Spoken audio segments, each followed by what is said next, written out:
সবাই যদি বিশ্বাস করি আমরা পারি তাহলে পারবো। আমরা তো কেউ বিশ্বাসই করি না যে পারবো। আগে নেগেটিভ কথা বললে তো হবে না।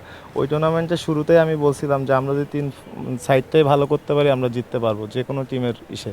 হ্যাঁ, আমরা ওইখানে ভালো করছি কিন্তু এটা আমরা কত বেশি কন্টিনিউ করতে পারবো এইটা হচ্ছে আমাদের ইমপ্রুভের জায়গা। যেমন এই বিপিএলে দেখেন অনেক রান হচ্ছে, বোলাররাও ভালো করতেছে। এইটা যদি আমরা ডে বাই ডে কন্টিনিউ করতে পারি তাহলে আমরা টি-20তেও এইটা ইমপ্রুভ করতে পারবো। কারণ আমরা জানবো যে ২০০ রান কীভাবে করতে হয় রেগুলার, ১০টা উইকেট কীভাবে নিতে হয়। তো এইটা যত আমাদের আয়ত্তের ভিতরে থাকবে তখন আমরা ওইখানে গেলে প্রেশারেও পড়বো না, আর প্রেশারটা ইজিলি আমরা হ্যান্ডেল করতে পারবো।